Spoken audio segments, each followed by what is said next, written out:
আমাদের ছোট্ট একটা ফ্যামিলি ট্যুর শেয়ার করলাম। ঝটপট রেডি হয়ে যাচ্ছি। আমরা সকাল 4:30টায় ঘুম থেকে উঠছি। 4:30টায় না মনে হয় 4টায়। তো আমরা সবাই মিলে গাড়িতে উঠে গেলাম। আর সিনারিগুলো দেখতে, দেখতে গেলাম। আসলে এই টাইমে বলতে ইচ্ছে করে, ওই যে একটা প্রবাদ বাক্য আছে না আমাদের? আ ঘর থেকে চক্ষু ঘর থেকে দুপা ফেলিয়া হয়নি দেখা চক্ষু মেলিয়া ঘাসের উপর একটা শিশির বিন্দু। ঠিক সেম সেরকম।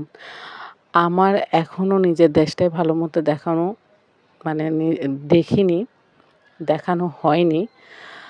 তো আর বিদেশ কি দেখব? তো নিজের দেশটা আসলে খুব ভালোমতো সবারই দেখা উচিত। আমাদের দেশটাও অনেক সুন্দর। তারপরে গিয়ে আমরা একটা বিরতি নিলাম। চা খাওয়ার গ্রেভি সবারই উঠে গেছে। এরপরে চা খেতে গিয়ে সবাই একটু আড্ডা, ঠাট্টা, মশকারি এগুলো করতে রাখলাম। আর আমি যে ব্লগার, এটা নিয়ে তো সবাই আমার সাথে খুবই দুষ্টামি করতেছিল। তো যাই হোক, আমরা এখানে চা, নান, রুটি খেয়ে নিলাম। তারপরে আবার অ্যা অর্ধেক এসে একটু দাঁড়ালাম যে গাড়িতে মেবি আ তেল নিচ্ছে, পেট্রোল নিচ্ছে। তো যাই হোক, আমরা আম দাঁড়াইছি ওখানে। ওখানে ওয়েট করতে, করতে আ গাড়িতে উঠে পড়লাম আবার। এরপরে ফাইনালি হোটেলে চলে আসলাম। আর হোটেলে এসে যেখানে যার, যার মতো রেস্ট নিচ্ছিল। আর আমরা কিন্তু বিচে চলে আসলাম কয়েকজন মিলে। তো বিচে এসে আগে এই যে আম মাখা, আনারস মাখা এগুলো তো খেতেই হয়। তারপরে খাওয়া-দাওয়া শেষে ফাইনালি সবাই প্রস্তুত গিয়ে পানিতে নেমে যাবে। কথা ছিল আমরা এ এ এখন একটু হেঁটে আবার হোটেলে চলে যাব। খাওয়া-দাওয়া শেষ করে দুপুরের খাওয়াটা ভাত খাওয়াটা শেষ করে তারপরে গিয়ে পানিতে নামবো। কিন্তু না, আমার ২ জা, আ বড় আর মেজো, তারপরে মেয়ে, বাচ্চারা, আমার হাসব্যান্ড, এরা সবাই কিন্তু পানিতেই নেমে গেল। তো আমি গিয়ে ভিডিও করতেছিলাম। আমি কিন্তু এখন পানিতে নামিনি।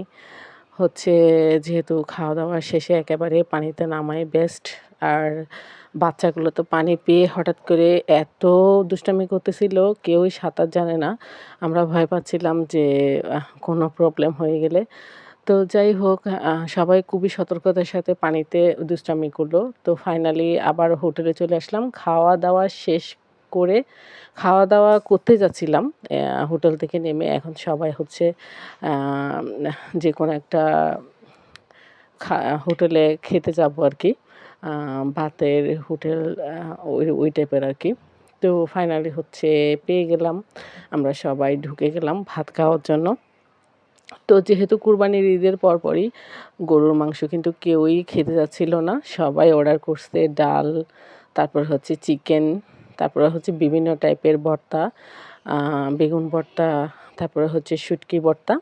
তো খাওয়া-দাওয়া শেষ করে এইবার আবার বিচে চলে গেলাম। এইবার কিন্তু আমি আর পানিতে না নেমে থাকতে পারলাম না। আমরা ২ জা ৩ জা মিলে কিন্তু অনেক দুষ্টামি করলাম। তারপরে আবার হোটেলে চলে গেলাম। আবার সবাই ফ্রেশ-ট্রেশ হয়ে আমরা আবার ইনানি বিচের দিকে চলে গেলাম।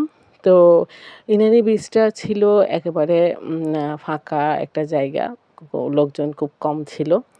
আর তখন এক্কেবারে বিকাল, সন্ধ্যার আগ মুহূর্ত। খুবই ভাল লাগতেছিল। যে যার, যার মতো ফটোশুট করতেছিল। আর আমি যেহেতু ব্লগার, আমি তো গিয়ে ভিডিও না করে থাকতে পারি না। ভালো একটা সিনারি দেখলেই আর সাগরের সাথে যেন আকাশটা মিশে যাচ্ছিল।